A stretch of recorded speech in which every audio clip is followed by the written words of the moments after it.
करूँगा और इस आंदोलन को हम अपने मरते दम तक पीछे नहीं हटेंगे।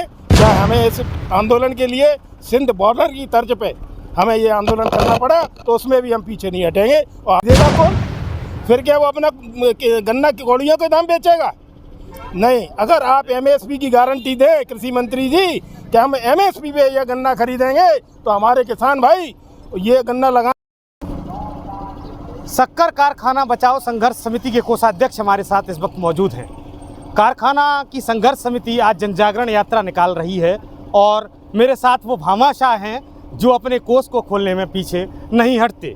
चाहे कोई मुरैना में विपदा हो या किसानों की बात हो, वो दिल खोल करके चंदा देते हैं और अपनी बात को आगे आकर रखते हैं। मेरे साथ विष्णु अग्रवाल हैं और उनके से जानेंगे कि किस प्रकार की तैयारियां हैं किसान आंदोलन को लेकर के। सर, बहुत बहुत स्वागत है आपका। आज किस तरह की रणनीति, क्या निर्णय लिया गया? सबसे पहले तो बहुत बहुत धन्यवाद आपका।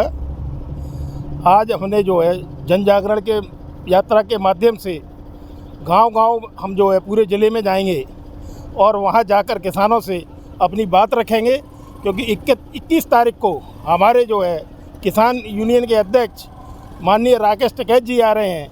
वहाँ हज़ारों की संख्या में हम लोग मुरैना मेला ग्राउंड में उपस्थित रहेंगे और जन आंदोलन करेंगे। जैसा कि जौरा के विधायक पंकज उपाध्याय, उन्होंने एक बड़ा बयान दिया कि 5000 ट्रैक्टरों को लेकर के किसान वहां कूच करने जा रहे हैं। बड़ा बयान कृषि मंत्री का भी आया। उन्होंने कहा कि कहीं ना कहीं मूर्ख बनाने का काम कांग्रेस कर रही है और जनता भ्रमित ना हो, वो गन्ना लगाए।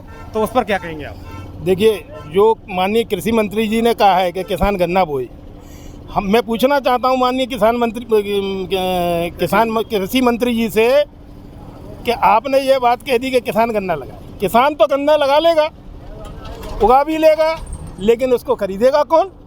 फिर क्या वो अपना गन्ना की कौड़ियों के दाम बेचेगा? नहीं। अगर आप एमएसपी की गारंटी दें कृषि मंत्री जी कि हम एमएसपी पे यह गन्ना खरीदेंगे तो हमारे किसान भाई ये गन्ना लगाने के लिए भी तैयार है। करोड़ों रुपए की जो देनदारियां हैं वो कहीं ना कहीं बाकी हैं। कुछ किसान ऐसे हैं जो मजदूर जो इस फैक्ट्री में काम करते थे वो खप गए, उनका जीवन चला गया। कुछ ज़िंदगी और मौत की लड़ाई लड़ रहे हैं। तो ऐसे किसानों को की जो राशि है जो अटकी हुई है उसको दिलवाने के लिए किस तरह की रणनीति है आपकी? देखिए, सबसे पहले तो हमारी रणनीति ये है कि हम शक्कर फैक्ट्री चालू करें। शुगर फैक्ट्री जैसे ही चालू होगी किसानों को भी काम मिलेगा, व्यापारियों को व्यापार मिलेगा, बेरोजगारों को रोजगार मिलेगा। इन सबको जो है जब काम मिलेगा तो जब जो अर्निंग होगी उससे किसानों की भी देनदारी का सबसे पहले ध्यान रखा जाएगा। 21 तारीख की आंदोलन को लेकर किस तरह की तैयारियां हैं? आप अपने स्तर पर किस तरह की तैयारी कर रहे हैं जिले लेवल पर, क्योंकि आपका नेटवर्क बहुत बड़ा है, आप व्यापारियों से जुड़े हुए, आप स्वयं भी व्यापारी हैं? देखिए, अभी हम व्यापारियों के बीच में जाकर मैं एक मीटिंग करूंगा और उनसे भी सहयोग जितना होगा व्यापारियों से कराने की कोशिश करूंगा और इस आंदोलन को हम अपने मरते दम तक पीछे नहीं हटेंगे।